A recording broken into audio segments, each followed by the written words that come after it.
नमस्कार, मैं हूं आपके साथ निलोफर अंसारी और आप देख रहे हैं HN न्यूज। आइए नजर डालते हैं आज की खास खबर पर। बहराइच के महसी तहसील रामपुरवा बाग में मुख्यमंत्री योगी आदित्यनाथ का विशाल जनसभा का आयोजन किया गया, जिसमें विधायक सुरेश्वर सिंह, जिला अध्यक्ष ब्रजेश पांडे और डॉक्टर आनंद गौड़ समेत अन्य लोगों ने फूल मालाओं से मुख्यमंत्री का स्वागत किया। फिर जनता को संबोधित करते हुए मुख्यमंत्री ने कहा कि वर्तमान सांसद अक्षय बरलाल गौड़ के पुत्र डॉक्टर आनंद गौड़ को टिकट दिया गया है, इन्हें भारी मतों से जीत दिलाएं। मुख्यमंत्री योगी आदित्यनाथ ने जनसभा को संबोधित करते हुए कहा कि विकसित भारत बनाने का संकल्प लिया गया था। भारत अब सुरक्षित है। पहले आतंकवादी हमले होते थे, आज आतंकवाद नक्सलवाद समाप्त हो गया है। बहराइच से HN न्यूज के लिए गुरवेश प्रसाद की रिपोर्ट। जो सरकार आपकी भावनाओं का सम्मान करती हो, आपके हितों को संरक्षण देती हो, आपको विकास के कार्यों के साथ जोड़ती हो, और सरकार को बार बार मौका मिलना ही चाहिए, क्योंकि उससे वर्तमान तो ठीक होता ही है, भविष्य को भी सुधारने का एक अवसर प्राप्त होता, उसकी नींव भी तैयार होती है।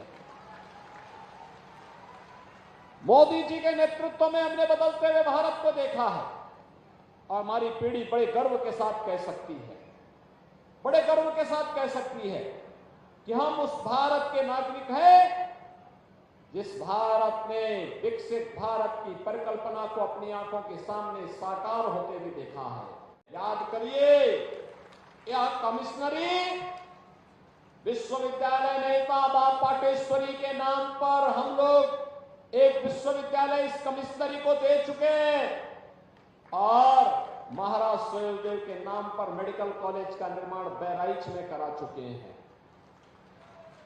बहनों और भाइयों, कांग्रेस के समय क्या होता था, समाजवादी पार्टी के समय क्या होता था, उसका उदाहरण देखना है तो उसका सबसे बड़ा उदाहरण है सरयू नहर राष्ट्रीय परियोजना। सरयू नहर राष्ट्रीय परियोजना 1972 में योजना आयोग ने इसकी सहमति दी थी। 6 वर्ष फिर बस्ते में पड़ी रही। 78 में जनता पार्टी की सरकार के समय कार्य प्रारंभ हुआ और बहनों और भाइयों 41 साल हो गए, 43 साल हो गए, कार्य पूरा नहीं हो पाया। 2017 में जब हमारी सरकार आई, उत्तर प्रदेश सरकार ने प्रधानमंत्री मोदी जी का सहयोग लिया, प्रधानमंत्री कृषि सिंचाई योजना का उपयोग किया और सरयू नहर राष्ट्रीय परियोजना को पूरा किया। आज मैं देखता हूं कि बहराइच, श्रावस्ती, बलरामपुर, गोंडा, सिद्धार्थनगर, महाराजगंज, संत कबीरनगर, बस्ती, गोरखपुर में 14 लाख हेक्टेयर भूमि को सरयू जी का पानी, शुद्ध पानी मिल रहा है, सिंचाई के लिए मिल रहा है, किसान खुशहाल हो रहा है। वे योजना बनाते थे, लोगों को बहकाते थे, बंदर बांट करते थे, योजना कभी पूरी नहीं हो पाती थी। हमने जो कहा सो करके दिखाया। ये वही धरती है जिसने भगवान सोमनाथ के गुनाहगार को, सालार मसूद को मौत के घाट उतार करके उसकी कब्र इसी बहराइच में गाड़ने का काम किया था।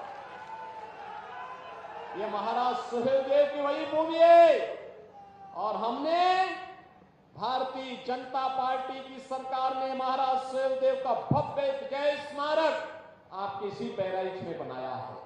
बहनों और भाइयों, मुझे तो महाराज सोहेलदेव के शौर्य पराक्रम पर गौरव की अनुभूति होता है और मुझे लगता है कि वो राष्ट्र रक्षक थे, हमारे पूर्वज थे। गौरव की अनुभूति होती है महाराज सोहेलदेव के शौर्य पराक्रम पर। मैं पूछना चाहता हूं, यह देश 1947 में आजाद हुआ, आखिर महाराज सोहेलदेव का स्मारक कांग्रेस ने क्यों नहीं बनाया? समाजवादी पार्टी ने क्यों नहीं बनाया? बहुजन समाजवादी पार्टी ने क्यों नहीं बनाया? क्योंकि उन्हें भय था कि सालार मसूद गाजी के भक्त कहीं उसका वोट बैंक न खिसक जाए, इसलिए उन्होंने महाराज सोहेलदेव की विस्मृत करने का काम किया। बहनों और भाइयों, ये वही लोग हैं जो महाराज सोहेलदेव का भी अपमान करते हैं, महाराणा प्रताप का भी अपमान करते हैं, बाबा साहब भीमराव अंबेडकर का भी अपमान करते हैं। अयोध्या में राम मंदिर के लिए कहते हैं कि तो बेकार का काम हुआ।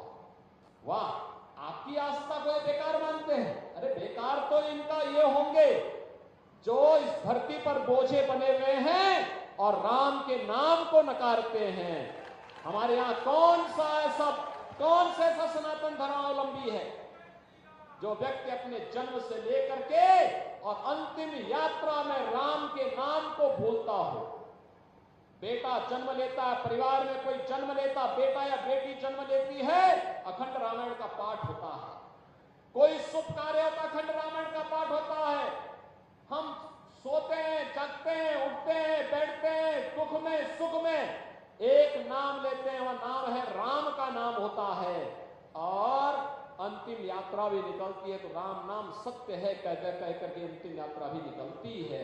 जहां राम हमारे श्वास श्वास में, रग रग में बसे हुए हो, वहां राम को नकारने का मतलब भारत को नकारने जैसा है।